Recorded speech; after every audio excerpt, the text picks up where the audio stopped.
ఆంధ్రజ్యోతికి YCP thanks చెప్పాలి. ఎందుకు అంటే ఒక అద్భుతమైన కథనాన్ని రాసింది. ఒక నిజాన్ని కూడా బయటికి తీసింది ఆంధ్రజ్యోతి. వాస్తవానికి ఈ కథనం ఎవరు రాసుకోవాలంటే సాక్షి రాసుకోవాలి. సాక్షి సోషల్ మీడియా దీన్ని ప్రమోట్ చేయాలి. విశాఖ స్టీల్ ప్లాంట్ ప్రమాదానికి సంబంధించి ఇప్పుడు రకరకాల రాజకీయ విమర్శలు వస్తున్న నేపథ్యంలో అదే విశాఖలో గతంలో ఎల్జీ పాలిమర్స్లో జరిగిన ఘటన ఏదైతే ఉందో అక్కడ 12 మంది మృతి చెందారు. అప్పుడు మృతులకు ₹1,00,00,000 పరిహారం అందించారు. అయితే ఆ పరిహారం ఎల్జీ పాలిమర్స్ కంపెనీ ఇచ్చింది, వీళ్ళు ఇచ్చేది ఏముంది అని చెప్పిన నేపథ్యంలో స్వయంగా ఆంధ్రజ్యోతి ఏమి రాసిందంటే ఎల్జీ పాలిమర్స్ కంపెనీ నుంచి రూపాయి కూడా ఇప్పించలేదు జగన్, అప్పుడు ప్రభుత్వ నిధులే ఇచ్చారు అనేది. అంటే జగన్ ఇచ్చినట్టే కదా. ఇప్పుడు చంద్రబాబు నాయుడు గారు డబ్బులు ఇచ్చినా, కేంద్ర ప్రభుత్వం రిలీజ్ చేసినా ప్రభుత్వం ఇచ్చిందంటే చంద్రబాబు నాయుడు గారు ఇచ్చారని చెప్తున్నారు కానీ లేదు లేదు మా సంబంధం లేదు ప్రభుత్వం ఇచ్చిందని చెప్తున్నారా? ఇప్పుడు జగన్మోహన్ రెడ్డి విషయంలో అదే రాశారు. 2020 మే 7వ తేదీన ఎల్జీ పాలిమర్స్ కంపెనీలో స్టెరిన్ విషవాయువు లీక్ అయి 12 మంది మృతి చెందారు. వందలాది మంది అస్వస్థతకు గురయ్యారు. మృతుల కుటుంబాలకి ప్రభుత్వం ₹1,00,00,000 నష్టపరిహారం ప్రకటించింది. కేజీహెచ్ ఆసుపత్రికి వెళ్ళి పరిహారం పంచిపెట్టారు.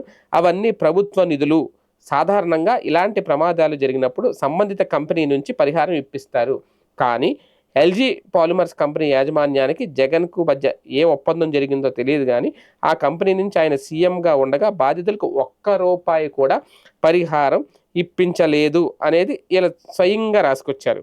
అంటే ఓకే, ఇప్పించలేదు, ₹1,00,00,000 ఇప్పించలేదు, లేదంటే ఎల్జీ పాలిమర్స్ నుంచి ఏదో డబ్బులు తినేశారు, ఈ రాజకీయ ఆరోపణలు పక్కన పెడితే కంపెనీ నుంచి అయితే స్వయంగా ఇవ్వలేదు, రాష్ట్ర ప్రభుత్వమే ఇచ్చింది, ప్రభుత్వం ద్వారానే ఇచ్చారని చెప్పారు.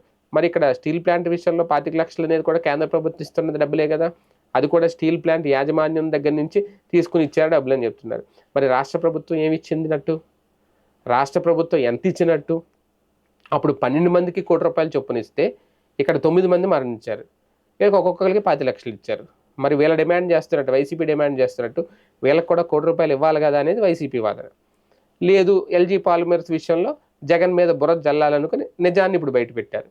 వాస్తవానికి మా జగనే ఇచ్చారు, మా ప్రభుత్వం ఇచ్చిందని చెప్పి వైసీపీ క్లెయిమ్ చేసుకోవాలి.